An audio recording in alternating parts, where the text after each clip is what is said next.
안녕하십니까. 실무 전문가가 짚어주는 유닉스의 저자 조경회입니다. 자, 오늘 강좌는 파트 4 고급 응용이 되겠고요.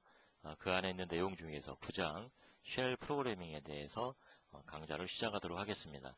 9장에서는 일단 쉘 스크립트 또는 쉘 프로그래밍에 대해서 개념을 이해해 보고요. 그리고 그 안에서 사용이 되는 변수, 조건문, 제어문, 그리고 반복문, 함수의 사용 방법 순서적으로 살펴보도록 하겠습니다.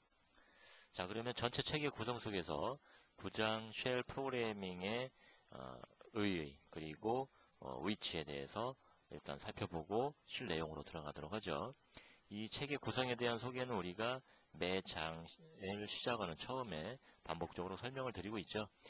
본문에 있는 목차를 여러분들이 머릿속에 인덱스화해서 전체 책을 이해하는데 좀 더 도움이 되도록 이렇게 반복적으로 설명을 드리고 있습니다. 자, 그럼 살펴보시죠. 자, 우린 유닉스 이해 파트 1을 통해서 운영체제가 무엇인지를 살펴봤었고요. 그리고 운영체제가 되기 위해서 필요한 운영체제 구조에 대해서 설명을 드렸었습니다. 자, 그리고 파트 2 유닉스 기본을 통해서 많은 운영체제 중에 하나인 유닉스 시스템을 타겟으로 해서 그 유닉스 시스템에 접근하는 방법, 그리고 그때 필요한 환경 정보들, 그리고 유닉스 시스템에 접속을 해서 가장 많이 사용이 되는 파일 시스템을 제어하는 명령어들, 프로세스를 제어하는 명령들에 대해서 살펴봤습니다. 자, 이렇게 해서 기본적인 명령어들을 사용할 수 있게 됐고요. 파트 3를 통해서 업무별로, 여기서 업무라는 것은 개발을 중심으로 해서 개발자 중심의 명령어나 유틸리티들, 또는 관리자 중심의 명령어나 유틸리티들, 이렇게 6장과 7장을 통해서 개발과 관리자 중심으로 업무를 나눠서 사용하는 명령어나 유틸리티에 대해서 설명을 드렸습니다. 자, 이렇게 파트 2, 3를 통해서 여러분들은 운영체제가 무엇인지에서부터 유닉스 시스템을 개발자와 관리자 측면으로 사용하는 방법까지 기본적인 내용을 설명을 드리게 됐고요. 여러분들이 이해하시게 됐는데요. 자, 파트 4 고급 응용에서는 실질적으로 여러분들이 가장 활용 빈도가 높은 그러면서도 좀 더 고급스러운 그런 내용들을 모아놨다고 볼 수가 있는데요. 먼저 8장 파일 편집 고급에서는 이전에 여러분들이 4장이나 6장을 통해서 파일을 제어하고 파일을 편집하는 명령들을 살펴봤었지만 그보다도 좀 더 고급스러운 파일 편집에 대한 유틸리티에 대해서 8장에서 설명을 드리고 있고요. 자, 9장에서는 우리가 이번에 배우게 될 장이죠. 쉘 프로그래밍에 대한 설명을 이제 설명을 드리게 됩니다. 자, 일단 이 9장에 대한 내용들은 하나씩 뒷단에서 우리가 살펴보도록 하겠습니다. 자, 그러면 쉘 스크립트의 이해를 통해서 쉘 스크립트 또는 쉘 프로그래밍에 대한 개념을 살펴보고요. 그리고 활용 목적에 대해서 먼저 알아보는 시간을 갖도록 하겠습니다. 자, 유닉스 시스템에서는 쉘을 통해서 명령어가 실행이 됩니다. 자, 마찬가지로 쉘 스크립트라는 것은 쉘이 이해할 수 있는 명령어들의 모임이라고 볼 수가 있는데요. 일반적으로 우리가 프로그램이라고 이야기한다면 C나 C++과 같은 랭귀지로 소스를 먼저 생성을 하고요. 이 텍스트 파일로 이루어진 소스가 컴파일러를 통해서 오브젝트 파일이 생성이 되는 거고요. 그리고 링킹 과정을 통해서 라이브러리와 링크가 돼서 실제 사용 가능한 바이너리의 실행 파일이 생성이 되게 되는 건데, 이 쉘 프로그램과 같은 경우에는 실제 컴파일이나 링킹 과정을 거쳐서 바이너리로 존재하는 건 아니고요. 텍스트 파일에 모여있는 쉘이 이해할 수 있는 명령어라고 보시면 되는 거고요.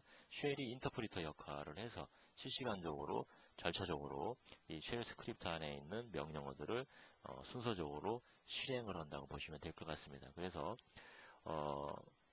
바이너리 형태로 존재하는 파일은 아니지만 우리가 이를 쉘 프로그램이라고도 표현하지만 우리 본문에서는 용어를 통일해서 이렇게 모여있는 쉘이 이해할 수 있는 명령어들로 모여있는 이 텍스트 파일을 우리는 쉘 스크립트라고 부르도록 하겠습니다.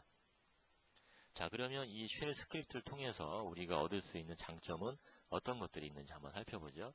크게 두 가지로 나눠볼 수가 있을 것 같은데요. 첫 번째는 반복적인 작업에 대한 어떤 효율성, 두 번째는 인터페이스에 대한 간결함, 이렇게 두 가지를 우리 사용자에게 제공을 한다고 볼 수가 있는데요. 첫 번째 이 반복적인 작업에 대해서 살펴본다면 유닉스 시스템을 사용하는 사용자가 매 시간 또는 매일, 매주 또는 매월 이렇게 반복적으로 어떤 획일적인 명령을 매번 수행을 해야 될 필요성이 있다. 그렇다면 그것을 직접 쉘을 통해서 명령어를 매번 입력하는 것보다는 이렇게 쉘 스크립트화해서 모아놨다가 필요한 시점에 이 쉘 스크립트를 실행을 한다면 이 반복적인 작업에 대한 어떤 명령어들, 우리가 필요로 하는 명령을 좀 더 편하게 우리가 실행을 하고요. 그 결과를 얻어낼 수가 있다는 거죠. 대부분은 시스템 관리자들이 이렇게 어떤 반복적인, 주기적인 어떤 작업을 자주 수행을 하게 되는데요. 꼭 시스템 관리자뿐만이 아니라 개발자든 아니면 뭐 웹마스터든 어쨌든 유닉스 시스템을 사용하면서 자주 사용이 되는 어떤 행위들이 있다면 그런 경우에는 이렇게 쉘 스크립트를 통해서 해당되는 명령을 실행하면 좀 더 효율적인 어떤 활용도를 얻을 수가 있다. 이렇게 볼 수가 있는 거죠. 자, 두 번째 인터페이스에 대한 간결함이라는 것은 이렇게 보시면 될 것 같은데요. 우리가 유닉스 시스템에서 뭔가를 필요로 하는 기능이 있다. 자, 그러면 그 기능을 우리가 C로 직접 구현해서 사용을 해야 되는 거냐? 그럴 때도 있지만 사실은 유닉스 시스템에서는 한 500여 개 이상의 명령어들을 지원을 해주고 있죠. 그래서 내가 필요로 하는 명령이 그 500여 개의 이미 만들어진 명령어 속에 존재한다면 굳이 내가 직접 그 해당되는 기능을 구현할 필요는 없는 거죠. 쉘을 통해서 해당되는 그 명령을 실행하면 되겠죠. 자, 이런 경우에도 우리는 쉘 스크립트를 통해서 사용에 대한 어떤 간결함, 인터페이스에 대한 간결함을 우리는 얻는 효과를 얻을 수가 있다. 자, 이렇게 해서 쉘 스크립트에 대한 개념 그리고 어떤 때 사용이 되는가를 간단하게 좀 살펴봤습니다. 자, 그러면 실질적인 내용으로 들어가서 쉘 스크립트가 존재한다. 뭐 어떤 용도로 사용이 되는지 모르지만 어쨌든 쉘이 이해할 수 있는 명령어들을 텍스트 파일로 만들어 놨다. 자, 이 텍스트 파일, 이 쉘 스크립트를 일단 실행을 해야 되겠죠. 자, 어떤 식으로 실행을 해야 되는 거냐. 자, 그 측면을 먼저 두 가지로 나눠서 살펴보도록 하겠습니다. 자, 먼저 예문을 통해서 한번 보도록 하죠. hello.shell이라는 파일을 만들었습니다. 자, 파일명은 우리가 뭐 프로그램 이름을 명령을 하듯이 좀 직관적으로 이해하기 쉽도록 기능에 매치되는 어떤 용도로 만들어주면 될 것 같고요. 자, hello.shell이라는 파일을 만들었습니다. 쉘 스크립트죠. 그 안에는 hello shell 프로그램이라고 표준 출력으로 해당되는 텍스트를 찍는 명령어만이 들어가 있는 그런 쉘 스크립트가 만들어졌고요. ls-l로 봤습니다. hello.shell이라는 텍스트 파일이 존재하네요. rwr로 접근 권한이 먹여져 있고요. 자, 이거를 실행을 해야 되는데 직접 쉘에서 hello.shell이라고 입력을 하고 실행을 한다면 아마도 이건 텍스트 파일이기 때문에 실행이 되지가 않겠죠.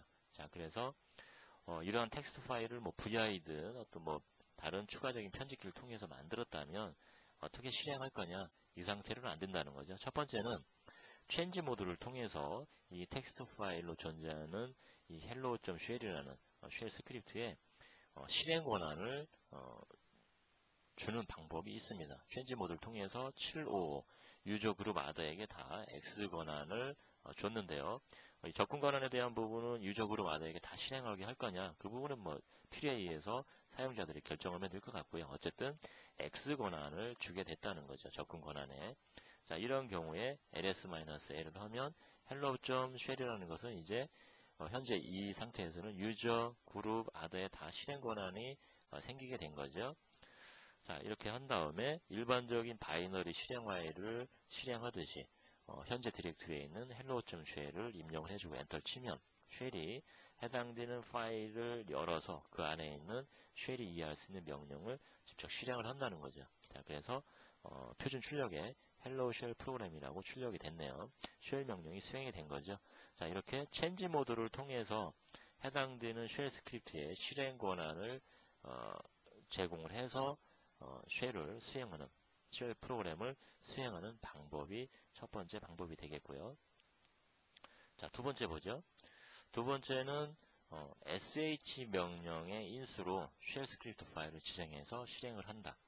이게 두 가지 방법이 되겠습니다. 자, 한번 예문을 통해서 보죠. 자, 이번에는 first.sh라는 쉘 스크립트가 존재합니다. 내용은 date, pwd, who, ls-l, 그리고 exit1 이렇게 해서 쉘 명령어들이 이 first.sh에 들어가 있는 걸 볼 수가 있고요. 자, ls-l을 했습니다. 자, 지금 현재 first.sh라는 쉘 스크립트는 rwr 역시 이전에 hello.shell의 change 모드를 수행하기 전에 접근 권한을 가지고 있죠. 자, 이 상태에서 change 모드를 통해서 실행 권한을 주어서 직접 해당되는 스크립트 이름을 입력해서 실행을 할 수도 있지만, 두 번째 방법은 change 모드를 이용하는 게 아니라 그랬죠. 자, 지금 현재 이렇게 텍스트 형태로 존재하는 rwr에 접근 권한을 가지고 있는 이 쉘 스크립트에 대해서 sh라는 쉘을 구동을 시키는 거죠. 그리고 이 쉘 스크립트를 실행시키는 이 쉘의 인자로 제공을 해줬습니다. 자, 그러면 이 first.sh 안에 있는 쉘 스크립트 안에 있는 쉘 명령어들이 순서적으로 실행이 된다는 거죠. 데이트에 대한 결과고요. pwd에 대한 결과가 되겠고요. 그리고 후에 대한 결과가 되는 거고요. 그 다음에 ls-l에 대한 결과가 출력이 되고 있습니다. 순서적으로 이 스크립트 안에 있는 명령어들이 실행이 되고 있는 거죠. 자, 그리고 exit는 명시적으로 해당되는 쉘 이 명령 안에서 명시적으로 빠져나갈 때, 종료를 할 때 사용하는 명령어라고 여러분들이 일단은 이해하시면 될 것 같고요.